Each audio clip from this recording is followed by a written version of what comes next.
There's a particular kind of loneliness that comes from being surrounded by people who love you. It's not the loneliness of an empty room. It's not the silence of a house where no one calls your name anymore.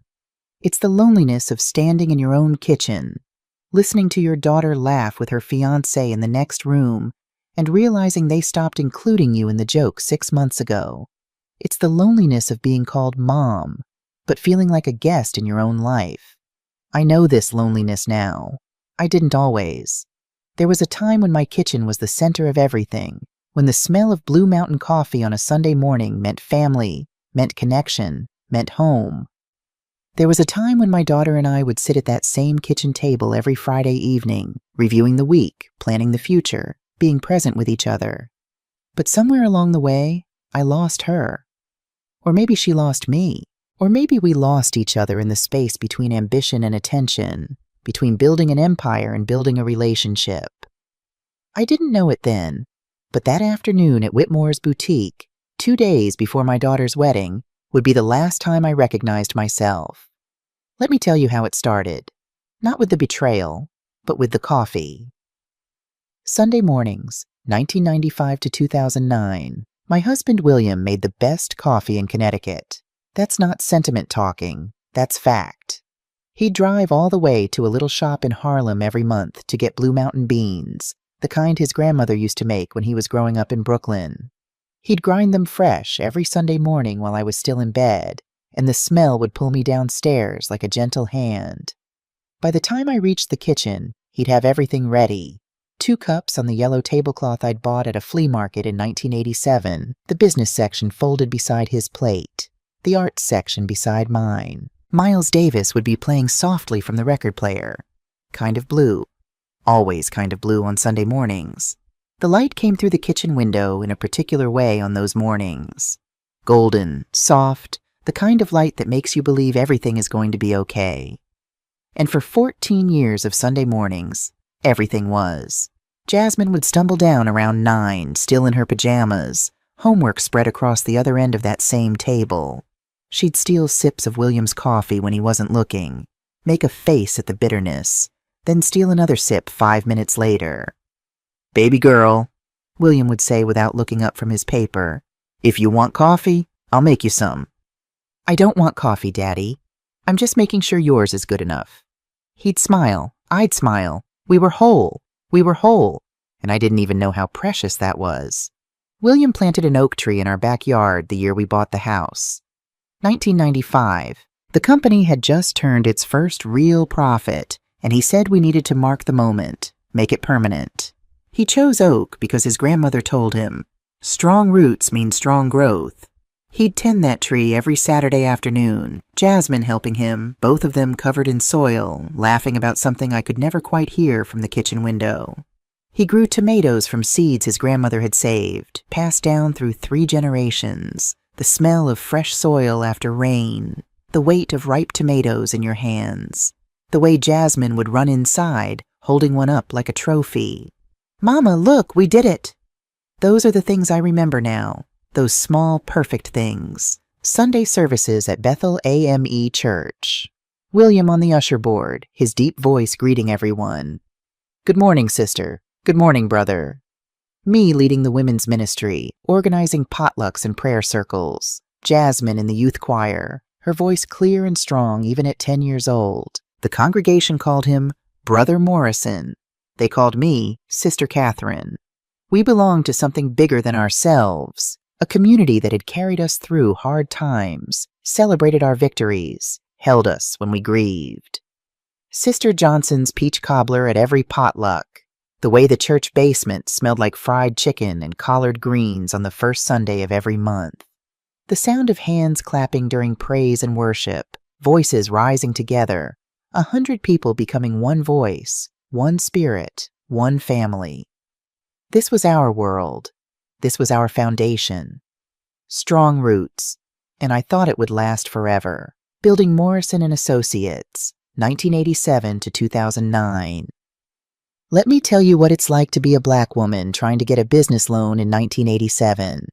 You walk into the bank in your best suit, the one you saved 3 months to buy. You bring your business plan, typed and bound, every number verified twice. You sit across from a man who looks at you like you're asking for a miracle instead of a loan.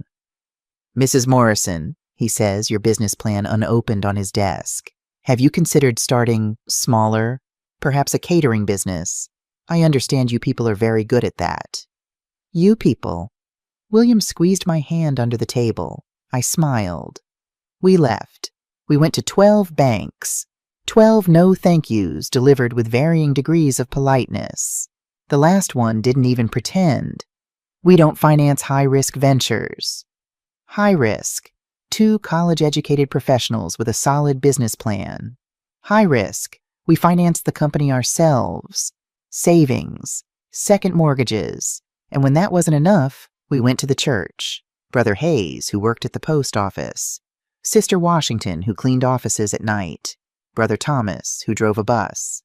23 families from Bethel AME Church invested in Morrison and Associates Consulting. Not because they understood strategic consulting, but because they understood us. We ran the business from our basement for the first 3 years. William handled operations. He could organize anything, see systems where I only saw chaos. I handled strategy, client relations, the vision. We worked 16-hour days. We missed dinners. We missed sleep. But we never missed Sunday morning coffee. The breakthrough came in 1995. TechCorp Solutions, a mid-sized software company in Stamford, took a chance on us. 1 contract, 6 months. Prove yourself. We proved ourselves. By 1997, we had 12 clients. By 2028. By 2005, our revenue hit $8 million. We employed 40 people, 70% from the Black community. We weren't just building a business. We were building opportunity. William and I, we made sense together. He saw details. I saw the big picture. He was patient. I was driven. He calmed me down when I wanted to fire a difficult client. I pushed him forward when he wanted to play it safe. We were partners. In business, in marriage, in everything. And then June 10th, 2009 happened. The day everything changed, William died at his desk. Heart attack. Massive. The doctors said he probably didn't feel much pain, if that's supposed to be comforting. He was 52 years old, born in 1957, married me when I was 19 and he was 26, gave me 33 years of Sunday morning coffee and Saturday afternoon gardens, and a love so steady I forgot it was holding me up. Until it wasn't. The funeral was small. I stood at his grave with Jasmine beside me. She was 20 years old, home from Columbia for the summer, and I made a promise out loud, in front of God and everybody. "We'll survive this." I didn't know if I believed it, but I said it anyway. The company was drowning, $800,000 in debt. Clients were leaving, some respectfully, some not. Everyone told me to sell, cash out, take what you can get, start over. I didn't. Not because I was brave, because I was angry. Angry at God for taking William. Angry at the world for expecting me to disappear quietly. Angry at every person who ever looked at me and saw you people. I worked 80-hour weeks. I renegotiated every contract personally. I called in every favor William and I had ever earned. I rebuilt from nothing. Jasmine graduated from Columbia in 2010 and came home. "I want to help, Mama." "You sure, baby? This is going to be hard." "I know, but it's Dad's legacy. It's our legacy. I want to fight for it." She started at the bottom. Entry-level analyst. No special treatment. I made that clear to everyone, including her. She worked late nights, took the clients no one else wanted, proved herself. By 2014, we'd climbed out of debt. Revenue hit $12 million. By 2019, $25 million. Jasmine had worked her way to Vice President of Operations. 11 years of earning it, step by step. She was brilliant. Everything William and I had hoped she'd become. Strategic mind, people skills, work ethic that reminded me of her father. That year, 2019, I promoted her to Chief Operating Officer. She was 31, young, yes, but ready. Leonard Hayes, our senior vice president and William's old college roommate, raised an eyebrow when I announced it at the board meeting. "She's ready," I told him. She was. Or I thought she was. The Friday night ritual. After William died, Jasmine and I created our own ritual. Friday evenings. Just the two of us. Dinner at the kitchen table. That same yellow tablecloth William had spilled coffee on 1,000 times. We'd review the week, celebrate wins, strategize around problems. Sometimes we'd talk about business for 3 hours. Sometimes we'd just eat in comfortable silence, both of us too tired to do anything but exist in each other's presence. Those Friday nights kept me sane. "Dad would be so proud," Jasmine said one evening in 2018. We just landed our biggest contract, a 3-year deal with a Fortune 500 company. "You did it, Mama. You saved everything he built." I touched William's photograph on the mantle, the one from 1995, the day we bought the house. "We did it together, baby. You and me." She smiled. That smile that reminded me so much of William, it hurt. I should have held on to that moment longer. Should have memorized it. Should have known that nothing good lasts forever, no matter how strong the roots. William kept a leather journal. Deep burgundy, soft from years of handling, with his initials embossed in gold. WJM. He wrote in it every Sunday after church. Business ideas, personal reflections, prayers. After he died, I couldn't touch it for a year. Then one Sunday, I opened it and read every entry. His handwriting, his thoughts, his voice still speaking to me. I started writing in it myself. Continued where he left off. Business strategies, notes about Jasmine's progress, my own prayers on hard days, the smell of the leather, the weight of it in my hands, the way the pen moved across the paper. It felt like maintaining a connection to him, like he was still here, still my partner, still holding me up. Every Sunday morning I'd sit at the kitchen table with William's coffee and his journal and write. Jasmine knew not to interrupt. That hour was sacred. I wrote in that journal for 10 years, and then I stopped. I didn't notice when, exactly. Didn't make a conscious decision. Just stopped. One Sunday became 2, became a month, became 6 months. When I finally picked it up again, the last entry was dated December 15th, 2023. 6 months of silence. 6 months of forgetting to talk to William. The entry said, "Jasmine is worried about me. Maybe she's right." I don't remember writing that. Year 1. Isaiah Bennett arrives, January 2022. Jasmine brought him to a board meeting on a Tuesday in January. "Everyone, this is Isaiah Bennett, Yale MBA, 12 years at Whitman & Associates. He's consulting with us on financial strategy restructuring." Isaiah stood at the front of the conference room like he'd been born there. 6'2", well-tailored suit, confidence that didn't ask for permission. He had a way of making eye contact with each person in the room, just long enough to make you feel seen. "Thank you for having me," he said. "I've reviewed Morrison & Associates financials, and I'm impressed. What you've built here, especially in this market, is remarkable." He looked at me. "Mrs. Morrison, your leadership after your husband's passing, it's inspiring. Not many people could have done what you did." I felt seen, appreciated, validated. That was Isaiah's gift. He made you feel like the most important person in the room. Leonard Hayes leaned over after the meeting. "Impressive guy." "Yes," I said, "he is." By March, I'd hired Isaiah as our CFO. The board approved unanimously. He was smart, strategic, brought fresh perspective. He understood the numbers in a way that complemented Jasmine's operational expertise. In June, Jasmine mentioned they'd gone to dinner a few times. Just casual, Mama, getting to know each other outside of work. By October, they were living together. By December, engaged. Everything happened fast. But Jasmine was 33, not a child. She knew what she wanted. And Isaiah seemed perfect, ambitious like her, smart like her father, charming in a way that put clients at ease. I was happy for her. I was. The first crack, March 2022. It was small, So small I almost missed it. Board meeting, mid-March. I was presenting Q1 projections, strong numbers ahead of target. I was explaining our strategy for Q2 when Isaiah interrupted. I think what Catherine is trying to say is that we need to consolidate our client acquisition focus on the tech sector. The ROI is significantly higher than our current diversified approach. I stopped mid-sentence, looked at him. That's exactly what I'd just said. Word for word, just rephrased. The board nodded. That makes sense, Isaiah. Good thinking. Leonard glanced at me, eyebrow raised. I continued my presentation, but something felt off, like I'd been erased and rewritten in the same breath. After the meeting, I mentioned it to Jasmine. Oh, Mama, I think he was just trying to support your point. You know how the board is. Sometimes they hear things better from different voices.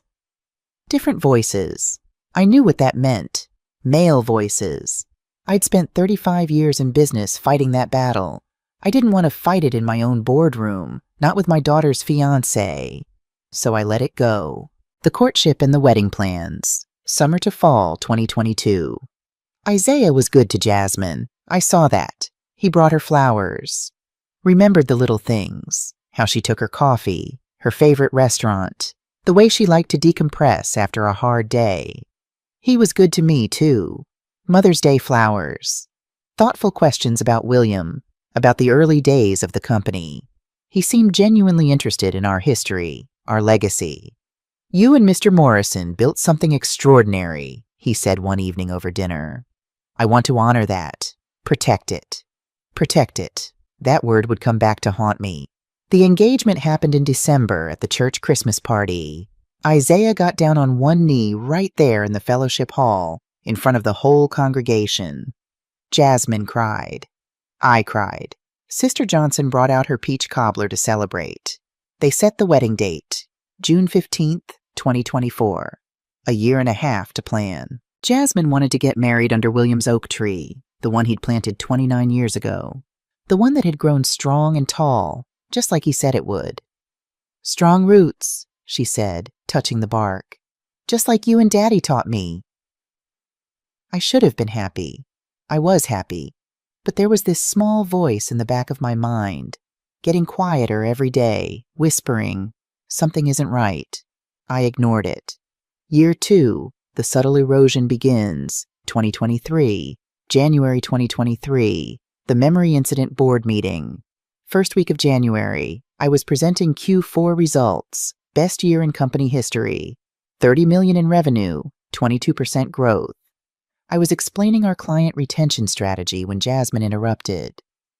Mom, you already said that 2 minutes ago. I stopped. What? The part about the retention metrics. You just explained it. I looked down at my notes. Had I? I couldn't remember. The page was a blur of bullet points and numbers. Had I already covered this section? I did? Jasmine's expression, concerned. Are you feeling okay? The room went quiet. 12 pairs of eyes on me, waiting. I'm fine. Just let me check my notes. I fumbled through the pages. You're right, sorry. Let me move on to the next section. I finished the presentation. The board approved the report, but afterward, in the hallway, Leonard pulled me aside. Catherine, are you sure you're all right? I'm fine, Leonard. Just tired. It's been a long quarter. He didn't look convinced. That night I sat at the kitchen table and tried to remember if I'd repeated myself. I replayed the meeting in my mind over and over, but I couldn't be sure. Maybe Jasmine was right. Maybe I had repeated myself. Maybe I was just tired. March 2023. His name was Richard Davidson. I'd worked with him for 5 years. 5 years of quarterly meetings, strategy sessions, Christmas cards. I knew his wife's name. I knew his kids went to Dartmouth and Yale. I knew he played golf on Thursdays. But that Wednesday in March, sitting across from him in a coffee shop, I called him Mr. Johnson. 3 times. He was polite about it. It's Davidson, actually. Oh, I'm so sorry, of course, Davidson. 5 minutes later. So, Mr. Johnson, what I'm proposing... Davidson. My face burned. I don't know why I keep doing that. After the meeting, Jasmine was waiting in the car. She'd offered to drive, said she was heading the same direction anyway. How'd it go? She asked. Fine, good, he's on board with the new strategy. She pulled out of the parking lot. Mom, I heard you call him Mr. Johnson. My stomach dropped. You were listening? I was sitting by the window. I could hear everything. She glanced at me. Are you sure you're okay? That's not like you. I'm fine, Jasmine. I just mixed up names. It happens.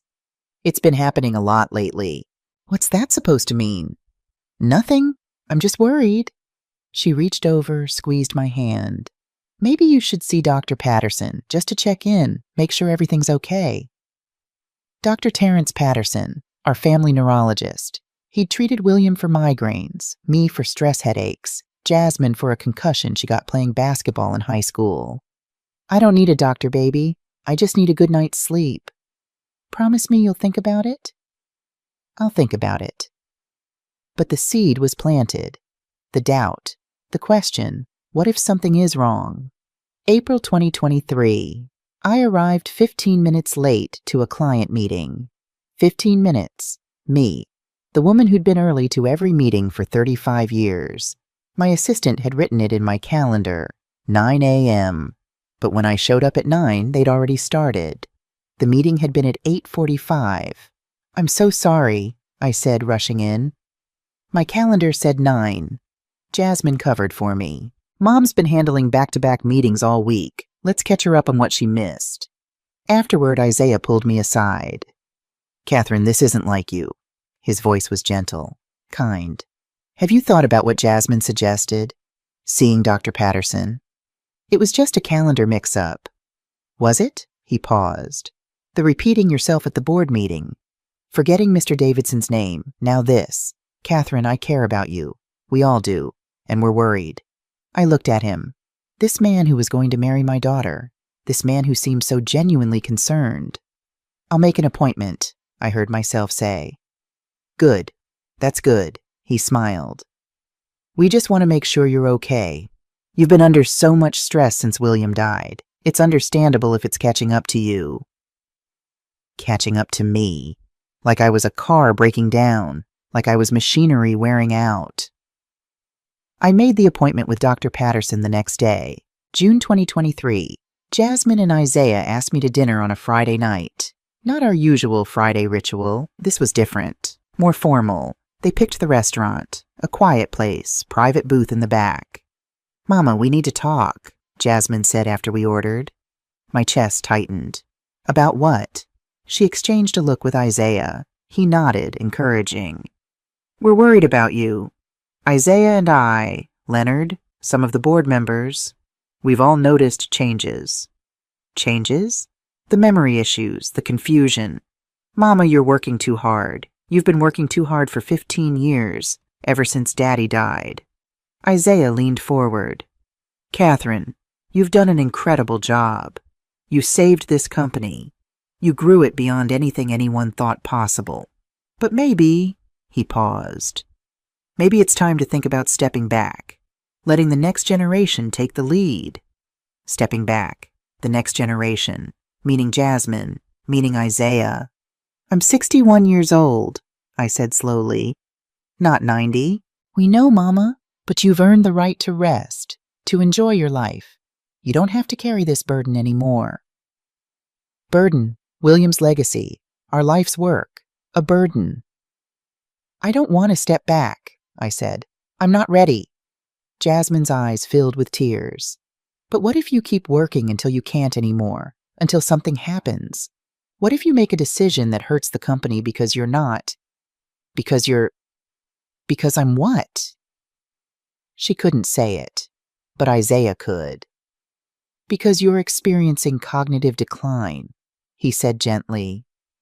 Catherine, it's nothing to be ashamed of. It happens. Stress, age, grief, they all take a toll, but ignoring it won't make it go away. I sat there, looking at my daughter and her fiancé, and I felt something inside me crack. Not break, just crack, like the first hairline fracture in a foundation. Small enough to ignore, deep enough to matter. I'll think about it, I said.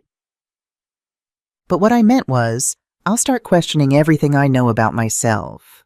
September 2023. Dr. Patterson's assessment. Dr. Patterson ran tests. Lots of tests. Memory, cognitive function, motor skills, verbal processing. He asked me to remember 3 words and repeat them 5 minutes later. Apple, table, penny. He asked me to draw a clock showing 3:15. He asked me about my daily routine, my stress levels, how I'd been sleeping. 2 days later, I sat in his office while he reviewed the results. Catherine, I'm seeing some early signs of cognitive fatigue. Nothing alarming yet, but worth monitoring. Cognitive fatigue. What does that mean? It means your brain is tired. You've been under enormous stress for 15 years. Grief, work pressure, the responsibility of running a company, it all adds up. The memory lapses, the confusion, the difficulty with names and dates. These are all consistent with stress-induced cognitive fatigue. So I'm not declining? He hesitated, just a fraction of a second, but I caught it. Not in the way you're thinking. But Catherine, if you don't reduce your stress levels, if you don't start delegating more, these symptoms could progress. Progress. There was that word again. What should I do? Step back from day-to-day operations. Let Jasmine and Isaiah handle more of the workload. Focus on strategic oversight rather than tactical execution. Give yourself permission to rest. I sat there looking at this man I'd trusted for 5 years, and I wanted to believe him. I wanted to believe that rest would fix everything, that I just needed to slow down, breathe, let go a little. But something in his eyes, I couldn't name it then. But looking back, I know what it was. Pity. He was looking at me with pity, like I was already gone. November 2023, Thanksgiving. The breaking point came on Thanksgiving. We hosted at the Morrison estate, like we'd done every year since William planted that oak tree. Church members, Leonard and his wife, Evelyn our housekeeper, Jasmine and Isaiah. 16 people around the dining room table. I was carving the turkey, William's tradition, the one I'd taken over after he died. I was telling a story about our first Thanksgiving in 1985, when William tried to deep fry a turkey and nearly burned down our apartment kitchen. Everyone was laughing. I was in the middle of describing the fire department showing up when Jasmine interrupted. Mom, you told this story last week. At dinner. I stopped, knife in midair. I did? Yeah, last Wednesday. When Leonard came over for the contract review. I looked at Leonard.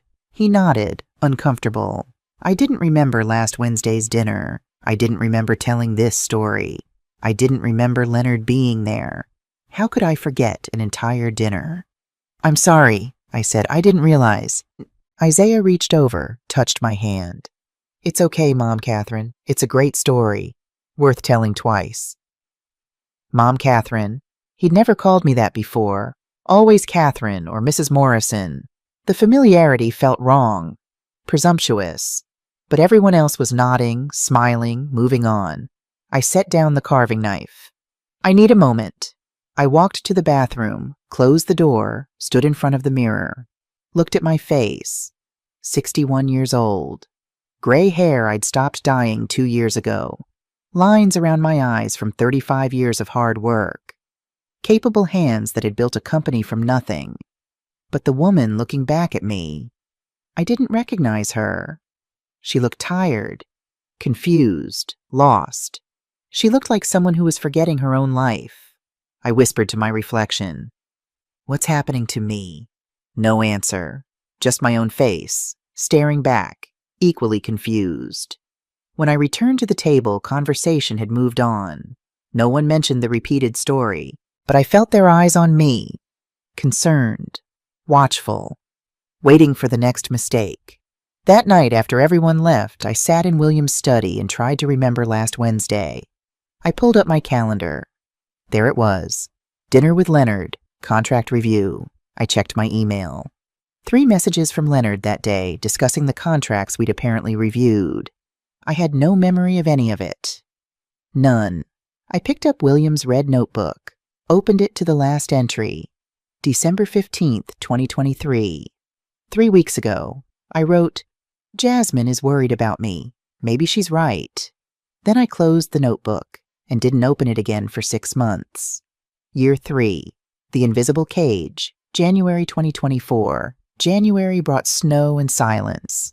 I noticed it first in the emails. Small things. CC lines that used to include my name now didn't. Meeting invitations sent to Jasmine and Isaiah, but not to me. Client communications I only learned about after decisions had already been made. When I asked about it, Jasmine's explanation was always the same. "We didn't want to overwhelm you, Mama. Dr. Patterson said you need to reduce stress." So they were reducing me instead. February. A client meeting I wasn't told about until it was over. TechCorp Solutions, our oldest client, the one that had taken a chance on us back in 1995, had renewed their contract. I learned about it in the board meeting. "Wait," I said. "When did this negotiation happen?" Jasmine smiled. "Last week. Isaiah and I handled it. We didn't want to trouble you. TechCorp has been my client for 29 years. And now they're our client," Isaiah said gently. "Catherine, this is what you wanted, isn't it? The next generation stepping up?" The board nodded approvingly. Leonard looked down at his papers. I felt like I was watching my own life from behind glass. Everything looked familiar, but I couldn't touch it anymore. Couldn't reach through. I started noticing the physical distance in March. My office was at the end of the hall, the corner office with the window overlooking William's oak tree. It used to be the center of everything. Now it felt like an island. Jasmine and Isaiah's offices were next to each other, 2 doors down. Every morning at 8:30, I'd hear them. The sound of Isaiah's door opening, footsteps, Jasmine's door closing, then laughter. Their ritual. Coffee together before the day started. The ritual that used to be mine and Jasmine's. I'd walk past their offices sometimes, on my way to the bathroom or the conference room. I'd hear them talking, their voices low and conspiratorial. The moment I appeared, the conversation would stop. "Oh, hi, Mama. We were just discussing the Henderson account." But their faces said otherwise. Their faces said, "We were talking about you." One Thursday morning, I knocked on Jasmine's door. "Want to grab coffee?" She looked surprised. "Oh, I just had coffee with Isaiah, but I can make you a cup?" "I meant going out, together, like we used to." "Mama, I have back-to-back meetings all morning. Maybe Friday?" But Friday came and went. No coffee, no dinner, no ritual. I ate alone in my office, looking at the yellow tablecloth I'd brought from home, trying to remember when Friday nights became just another workday. I was reviewing our quarterly financials, one of the few things they still let me do, when I saw it. Line 47, Cascade Holdings LLC, consulting fee, $50,000. I'd been doing this for 37 years. I knew every vendor, every consultant, every line item in our budget. Cascade Holdings wasn't familiar.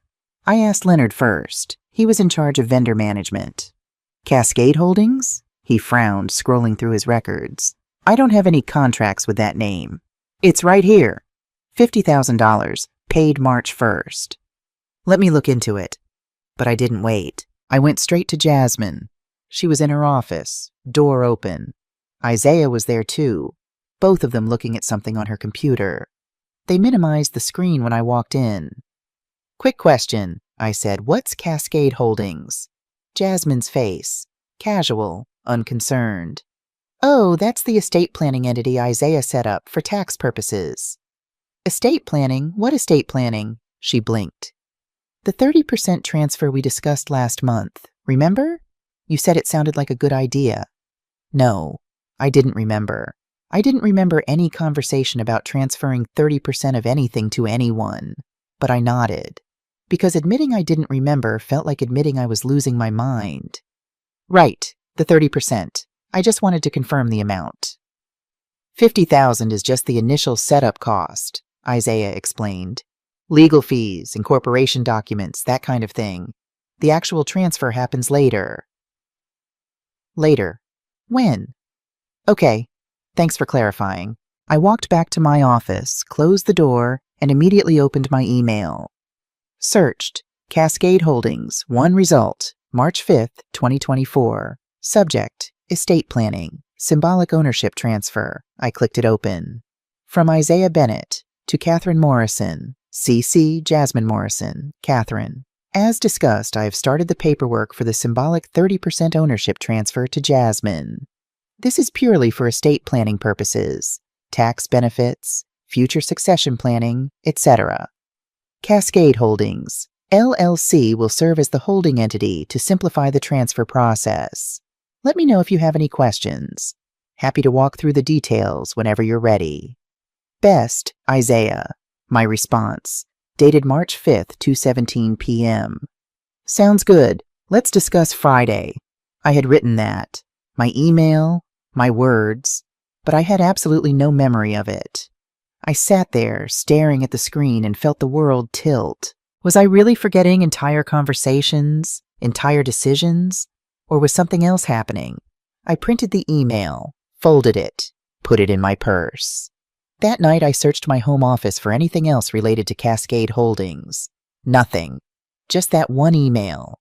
Symbolic 30% transfer. For estate planning. It sounded reasonable, professional, the kind of thing a responsible CEO would do. So why did it feel like a trap? April 2024.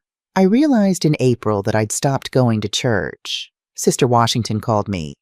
Catherine, baby, we miss you. Haven't seen you in services for almost 2 months. 2 months? Had it really been that long? I've been busy with the wedding planning, I said. Well, don't be a stranger. You know we're here for you. After I hung up, I checked my calendar. The last Sunday I'd attended Bethel AME was February 18th, 6 weeks ago. When had I stopped going? Who had I become that I could abandon my church community without even noticing? I tried to remember the last time I'd led the women's ministry meeting. Christmas? Before that? Tried to remember the last time I'd had coffee with Sister Johnson, or helped organize a potluck, or done anything that connected me to the life I'd built before. Before what? Before Isaiah.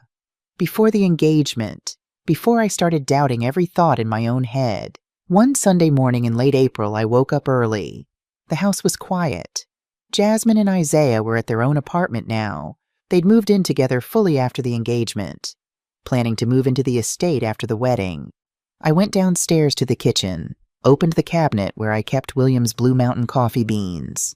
The bag was there, unopened. I'd bought it 6 months ago and never touched it. I ground the beans. The smell filled the kitchen. Rich, familiar William. I made the coffee exactly the way he used to. Sat down at the kitchen table with the yellow tablecloth. Put on kind of blue. Waited for the morning light to come through the window. Everything was the same, but when I took the first sip, it tasted wrong. Not the coffee. The coffee was perfect.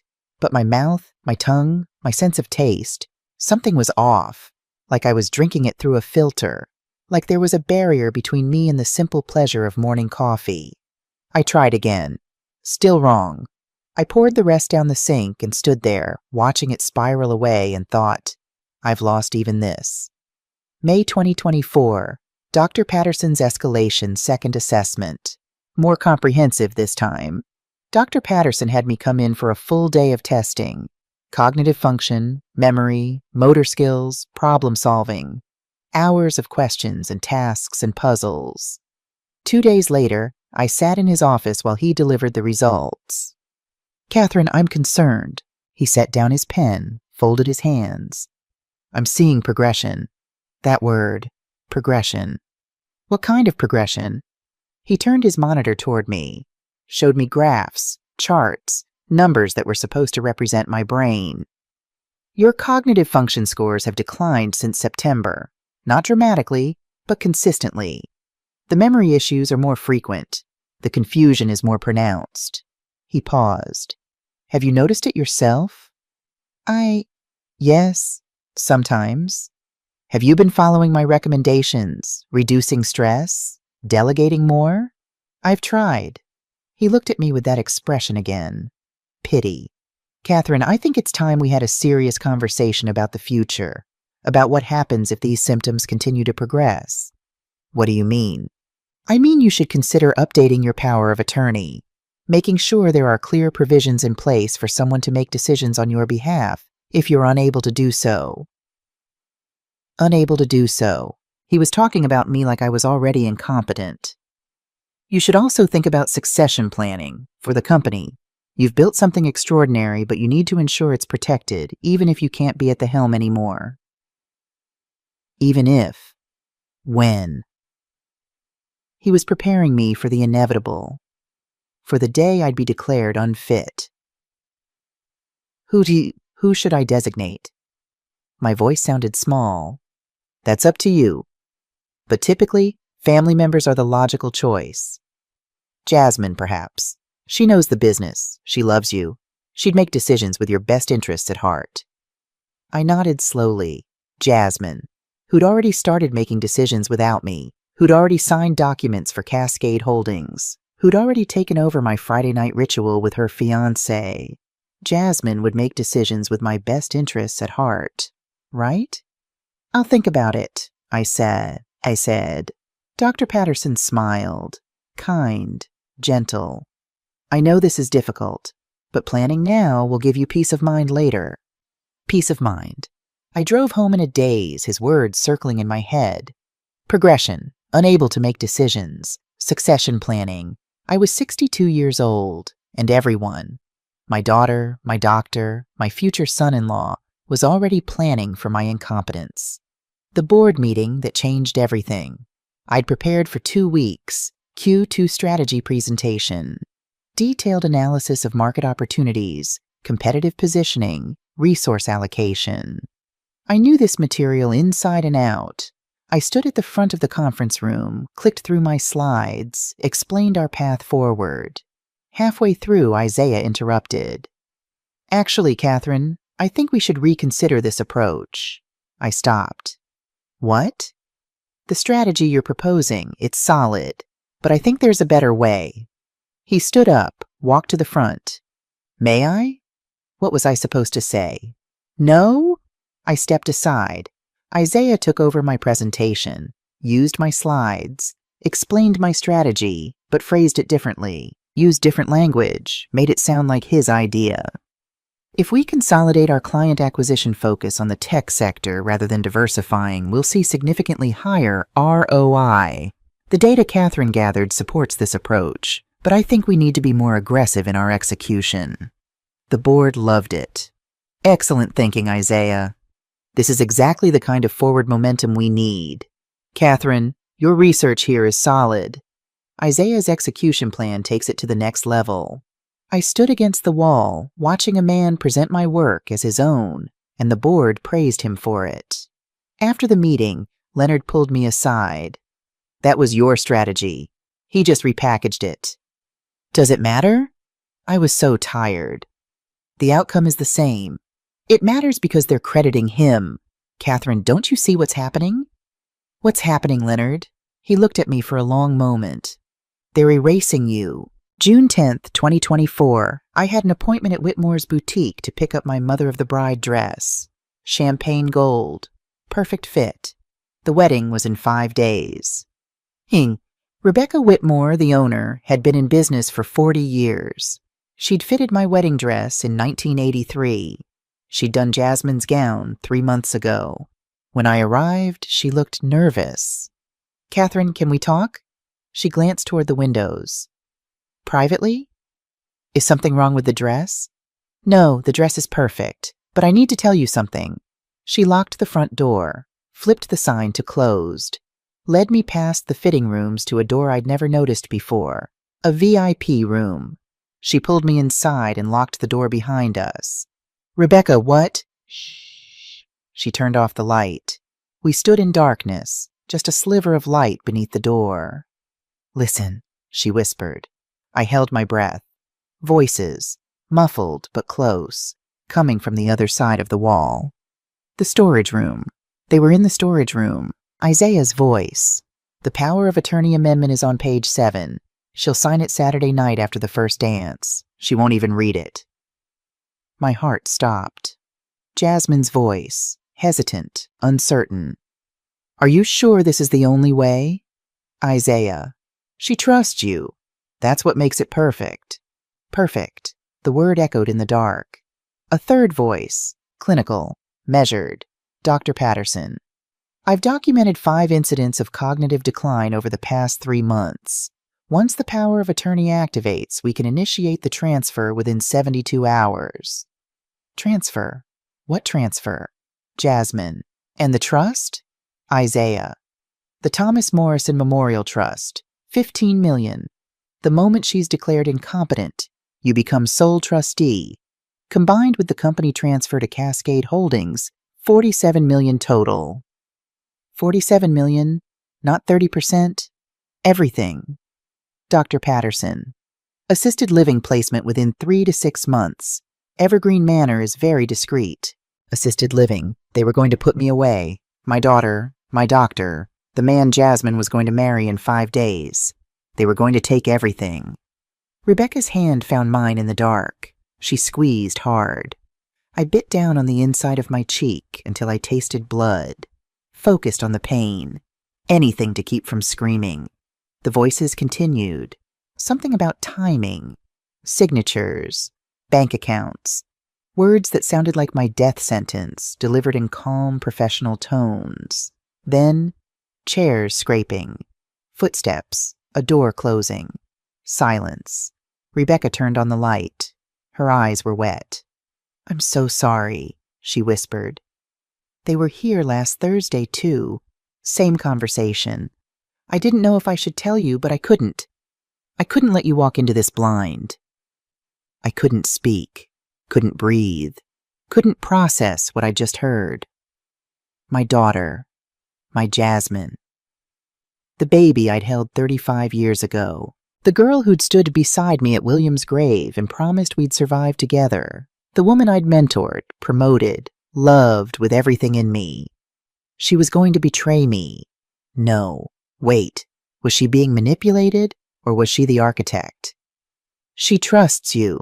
That's what makes it perfect. Isaiah had said that. But Jasmine had asked about the trust, about the money. She knew. She knew it was $47 million, not 30%. She knew about Evergreen Manor. She knew about Dr. Patterson's fraudulent assessment. And she'd asked about the money. The longest internal monologue. I'm not breathing. I should be breathing, but I'm not. My daughter.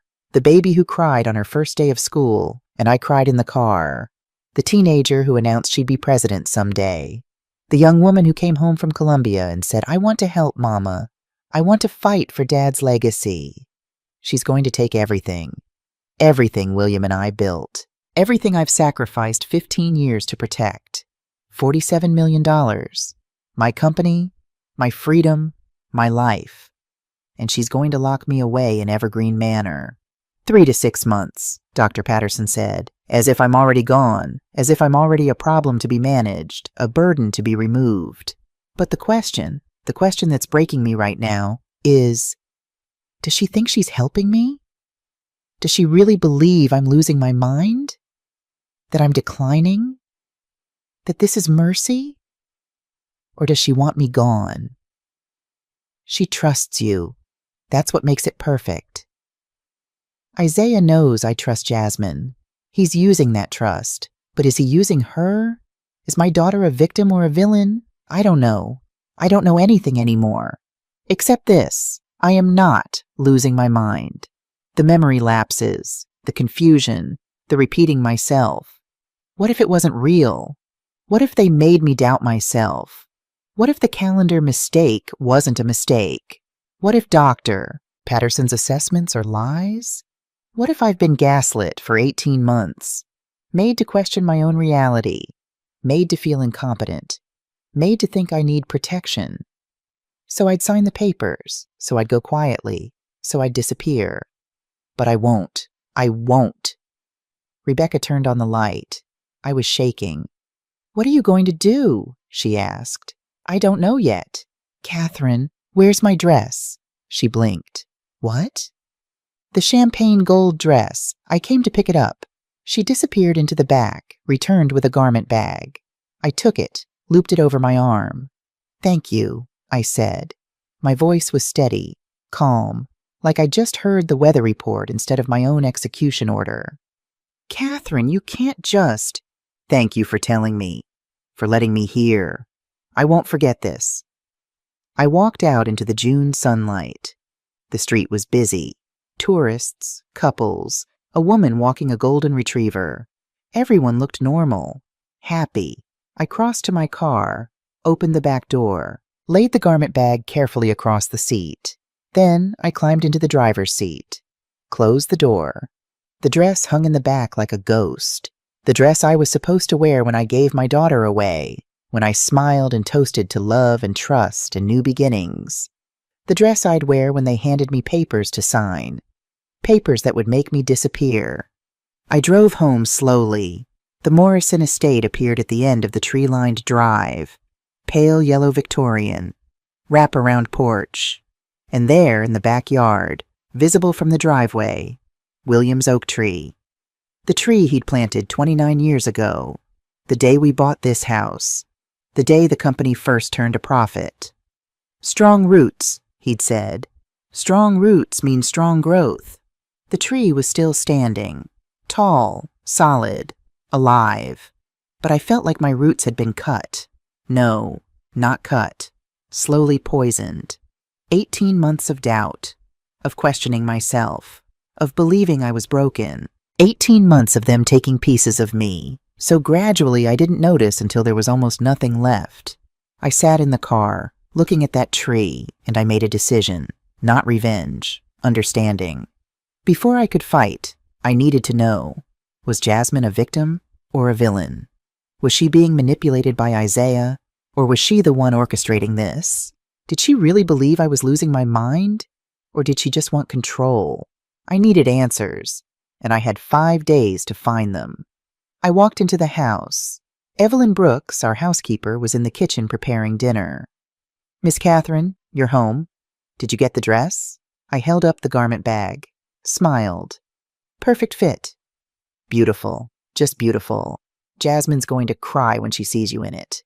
Jasmine, who was planning to declare me incompetent, who was planning to take $47 million, who was planning to put me in assisted living. "Yes," I said, "I'm sure she will."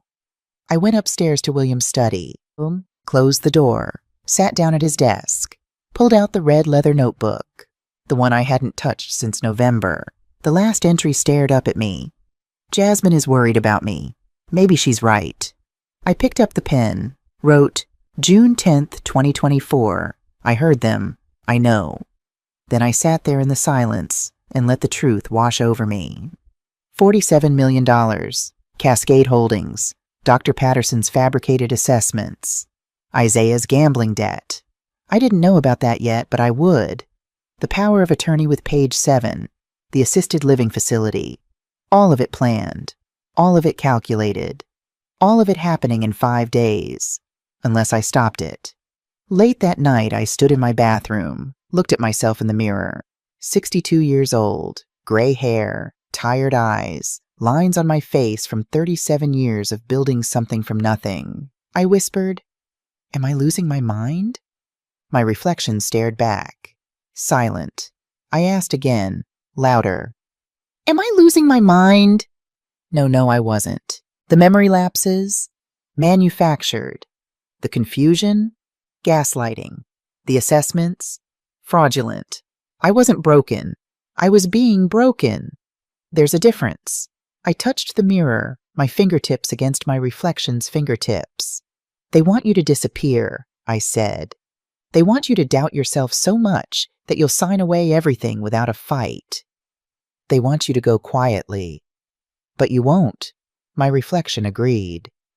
I turned off the bathroom light and walked back to William's study, sat down at his desk, opened my laptop, searched. Financial fraud investigator, Connecticut. Searched. Elder abuse lawyer, Connecticut. Searched. Power of attorney fraud. The results made me sick. It happened to people all the time. People who thought they were safe. People with families they trusted. People like me. But I wasn't going down without a fight. I looked at William's photograph on the desk, the one from 1995. "I'm going to need your help," I whispered. "I'm going to need strength I don't have." The photograph didn't answer, but the oak tree outside the window swayed in the June breeze.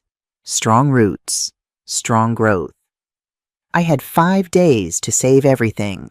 5 days to find out if my daughter was worth saving. 5 days to reclaim myself. The war started tomorrow. Friday, June 11th. I woke up at dawn on Friday. The wedding was in 4 days.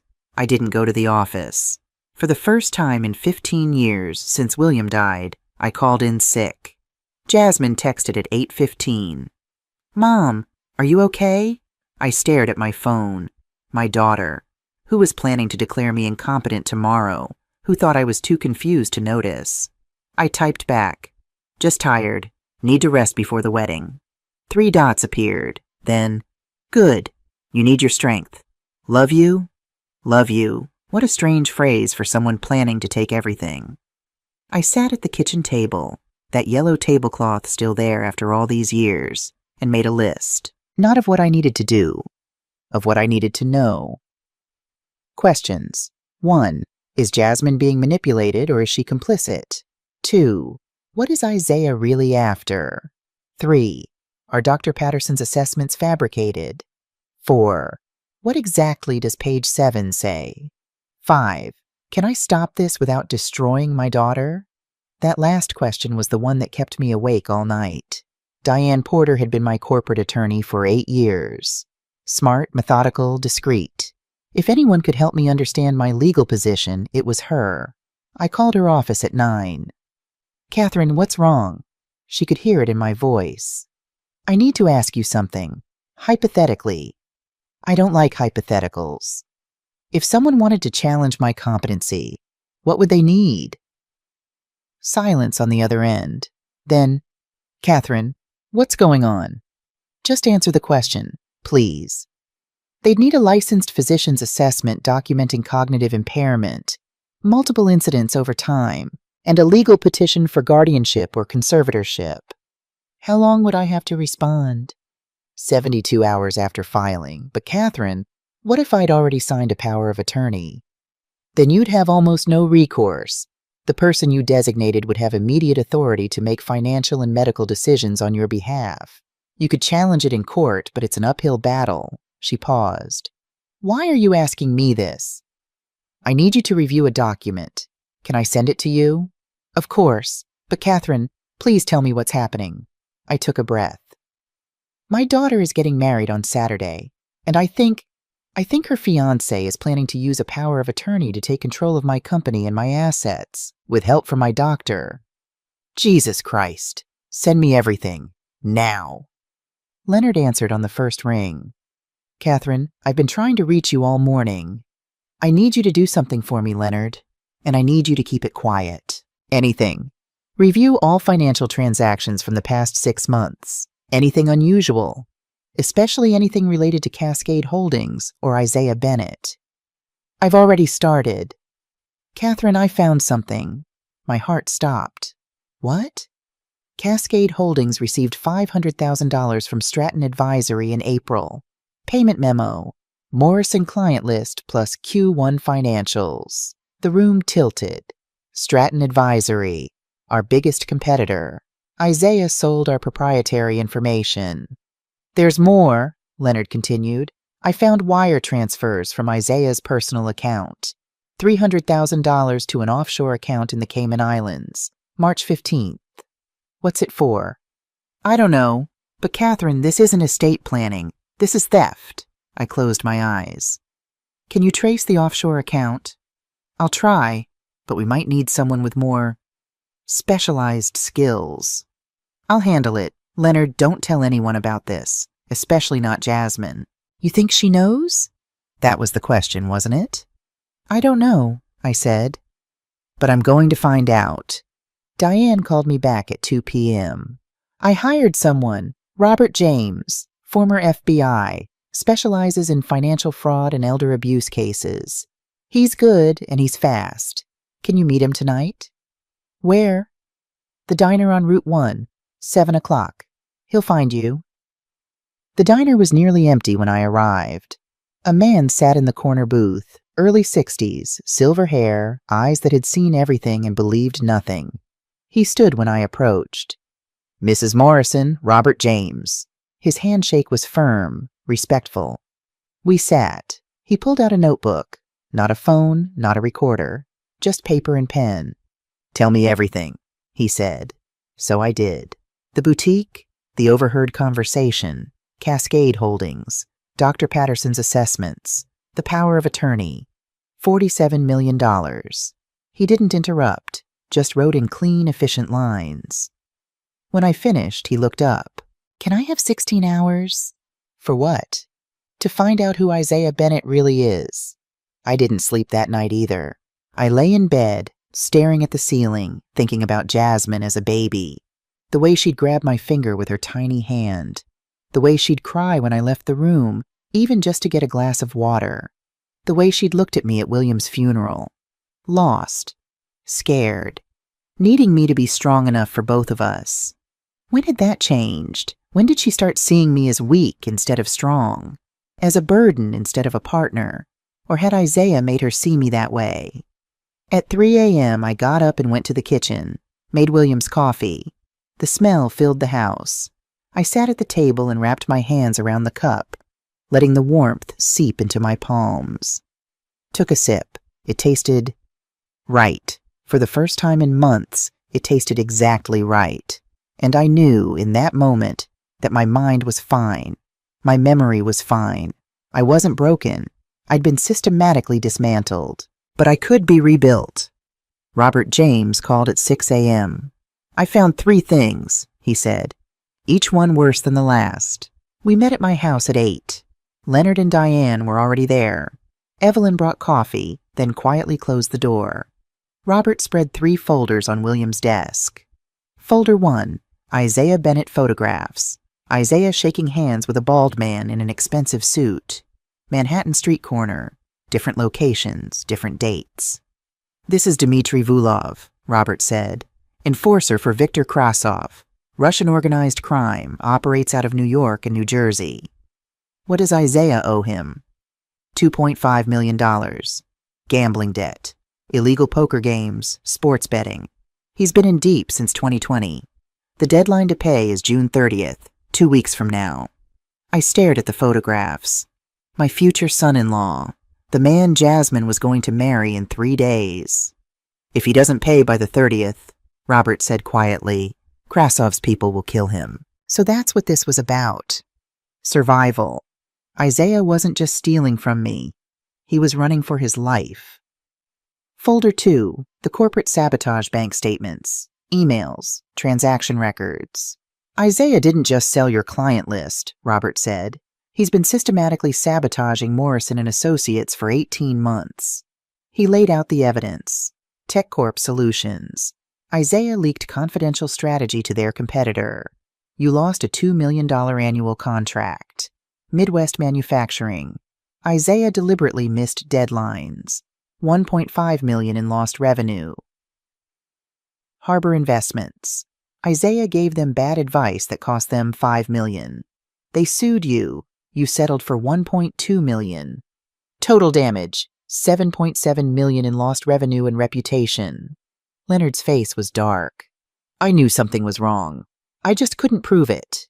"He wasn't just stealing from you," Robert said. "He was destroying the company from the inside, making it easier to sell, making you look incompetent." Folder 3, Dr. Terrence Patterson. This was the one that broke me. 3 case files. 3 names, 3 stories that all ended the same way.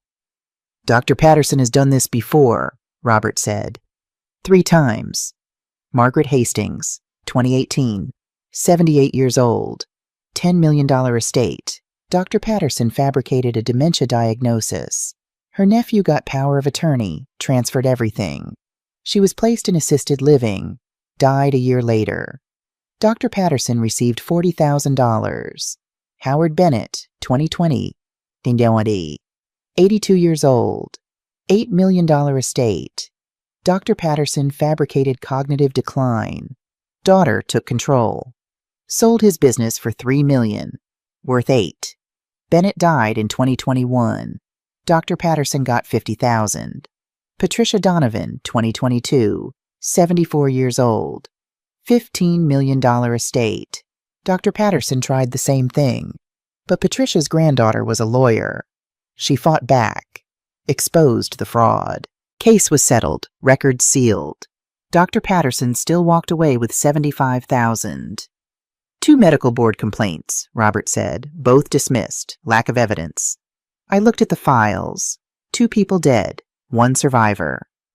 Patricia Donovan, I said. He said. She's alive? Yes, and she's willing to testify. I closed the folder. My hands were shaking. Dr. Patterson, the man I'd trusted for 5 years, the man who'd treated William before he died, the man who'd guided me through grief. He'd done this to 3 people before me, stolen their freedom, stolen their dignity. 2 of them were gone. I was supposed to be number 4. We sat in William's study, me, Diane, Robert, Leonard, and I asked the question that had been haunting me since the boutique. What about Jasmine? Robert pulled out another document. She signed the Cascade Holdings Incorporation papers on March 10th, 3 months ago. Does that mean she knew? It means she participated. Whether she knew the full scope, he paused. That's harder to prove. Diane leaned forward. Catherine, here's what we can do. Emergency injunction to freeze all transfers. Independent cognitive evaluation to disprove Patterson's assessment. We can stop this. But? If we expose them at the wedding, you'll destroy Jasmine's life, her reputation, her relationship with you. There's no coming back from that. I thought about the outline I'd been forming. The plan to let Jasmine walk down the aisle, say her vows, and then expose everything in front of 180 guests. Dramatic, satisfying, complete destruction. But it wasn't what I wanted. What I wanted was the truth. I'm not exposing them at the wedding, I said. Everyone stared at me. What? Leonard stood up. Catherine, they're planning to steal everything. I know, but before I destroy my daughter's life, I need to know if she's a victim or a villain. I need to hear it from her, Diane. When? Before the ceremony. I'm going to talk to her. Alone. And then I'll decide. Robert studied me for a long moment, then nodded. Your call, but we need to be ready either way. I'll have the injunction prepared. Police on standby. If you give the word, we move. Thank you. They left one by one. Leonard squeezed my shoulder. Diane promised to have everything ready by Saturday morning. Robert was the last to leave. He paused at the door. Mrs. Morrison, I knew your husband. I looked up. What? 2005. I was investigating a Ponzi scheme targeting small consulting firms. My supervisor wanted to drop it. Not high profile enough. William came forward. Testified. Gave us everything we needed. He saved the case. He paused. He saved my career. I never got the chance to pay him back. My throat tightened. You can now, I said. He nodded once. That's the plan. Saturday morning, the wedding day, I woke at dawn. The house was already full of activity. Florists, caterers, Evelyn directing traffic. The ceremony was at 5 p.m. under William's oak tree, 180 guests. I showered, did my makeup, put on the champagne gold dress, looked at myself in the mirror. I looked like a mother of the bride. Elegant, composed, happy. I didn't feel any of those things. At noon, Jasmine arrived to get ready. She was in the guest room with her bridesmaids, laughing, drinking champagne. I stood outside her door and listened to her joy.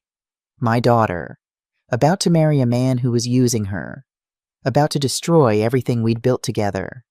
Did she know? In 2 hours, I'd find out. At 3 p.m., I knocked on Jasmine's door.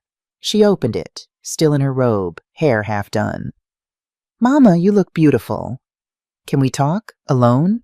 She glanced at her bridesmaids. Can you give us a minute? They filed out. The door closed. Jasmine sat on the bed, smiled. "What's up?" I sat beside her, took her hand. "I know about Cascade Holdings." Her smile froze. "I know about the power of attorney." Page 7. "Mama, I know Isaiah sold our client list to Stratton Advisory." Her face went pale. "I know Dr. Patterson has done this before, 3 times. 2 of those people are dead." "What?" She pulled her hand away.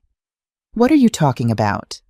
"Margaret Hastings, Howard Bennett, Patricia Donovan. Dr. Patterson fabricated their cognitive assessments, just like he's fabricating mine. Stole their money, put them in assisted living. 2 of them died." Jasmine stood up, shaking. "That's not—" "Dr. Patterson wouldn't. He would. He did. And he's doing it to me." No, you're confused. She stopped herself. "I'm what, Jasmine? Losing my mind? Declining? Too incompetent to know what's happening to me?" Tears filled her eyes. "I didn't say that." "But you believe it." I stood up, faced her. "You've believed it for 18 months. Every time I forgot a name or repeated myself or arrived late to a meeting, you believed I was broken." "Because you were." "The test results, the incidents, Dr. Patterson said—" "Dr. Patterson lied." "Why would he lie?" "For $75,000. That's what Isaiah paid him. The same amount he got from Patricia Donovan's family." Jasmine backed away. "You're wrong. Isaiah loves me. He wouldn't—" "Isaiah owes $2.5 million to the Russian mob. He has 2 weeks to pay or they'll kill him. That's what this is about, Jasmine. Survival, mine or his." She shook her head, crying now. No, you're confused. You're sick. You need help." "I'm not sick." My voice rose for the first time. "I never was." The memory lapses, the confusion. It was gaslighting. Isaiah changed my calendar. Isaiah made me doubt myself. And you— My voice broke. "You let him." "I was trying to help you." "By stealing my company? By planning to put me in Evergreen Manor? By declaring me incompetent?" "I didn't know about any of that." "Isaiah said it was just 30% for estate planning." "It's everything, Jasmine. $47 million. I heard you. At the boutique. You asked about the trust. You knew it was $15 million. You knew about the timeline. You knew." She collapsed onto the bed, sobbing. "I didn't know it was $47 million. I swear. He told me 30%. He told me we were protecting you." "From what?" "From yourself. From making mistakes. From losing everything Dad built because you couldn't—" She stopped. "Couldn't what?" "Because you couldn't let go." Her voice was small, broken. "You've worked 80-hour weeks for 15 years, Mama. You never stopped. You never rested. You chose the company over everything. Over church. Over me. Over your own life." There it was. The truth beneath the betrayal. "I wanted to prove I could do it without you," she whispered. "I spent my whole life in your shadow. You were the hero who saved the company after Dad died. I was just there. And Isaiah made me feel seen, made me feel capable, made me feel like I could be the one in charge." I sat down beside her. "Then you should have asked me to step down."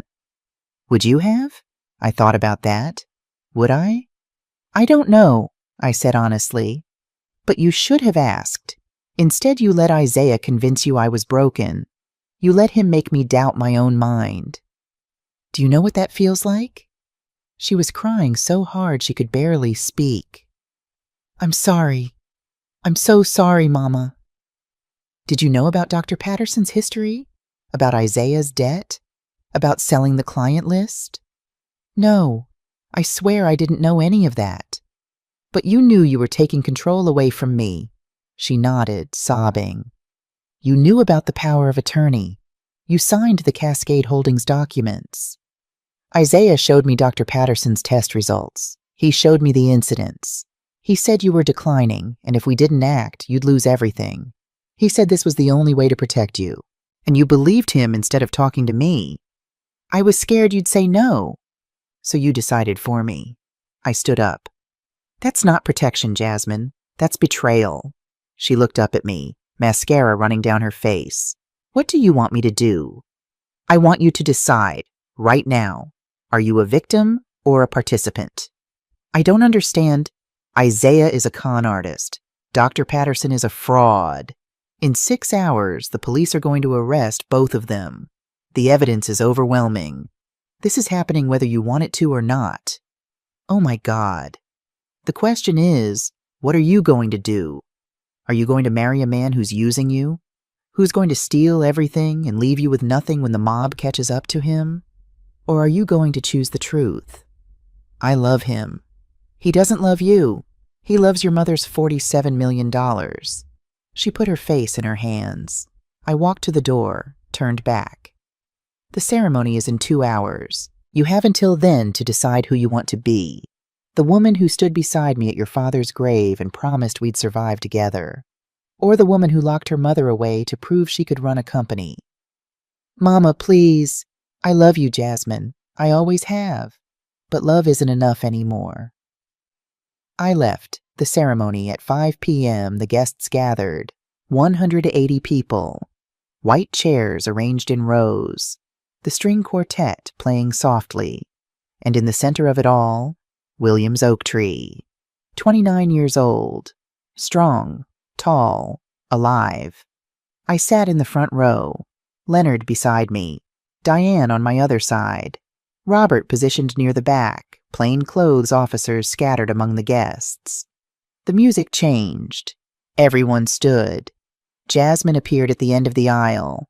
White gown, veil trailing. No father to walk her down. He'd been gone for 15 years. She walked alone. Slowly, step by step, toward the oak tree where Isaiah waited. I watched her face. Saw the moment she looked at him. Really looked. Saw the moment doubt crept in. She reached the altar, stood beside Isaiah. The officiant spoke. Dearly beloved, we are gathered here today. Isaiah took Jasmine's hands, smiled, confident, like he'd already won. The officiant. If anyone has reason why these two should not be joined in marriage, speak now or forever hold your peace. Silence. I didn't move, didn't speak. This was Jasmine's choice. The officiant opened his mouth to continue. Wait, Jasmine's voice, small, shaking. She pulled her hands away from Isaiah. I can't do this. The guests gasped. Isaiah. What? Jasmine, what are you? I know about the gambling debt. His face went white. I know about Dr. Patterson. About Margaret Hastings and Howard Bennett. Jasmine, listen to me. I know you sold our client list. I know you sabotaged our clients. I know you've been destroying the company for 18 months. She took off her ring. Held it out. This wedding is over. The arrests, Robert James stepped forward, 2 officers with him. Isaiah Bennett, you're under arrest for wire fraud, corporate espionage, and conspiracy to commit elder financial abuse. They handcuffed him. Isaiah was shouting, struggling, denying everything. A second pair of officers approached Dr. Patterson, who'd been sitting in the 3rd row. Dr. Terrence Patterson, you're under arrest for fraud, falsifying medical records, and conspiracy to commit elder financial abuse.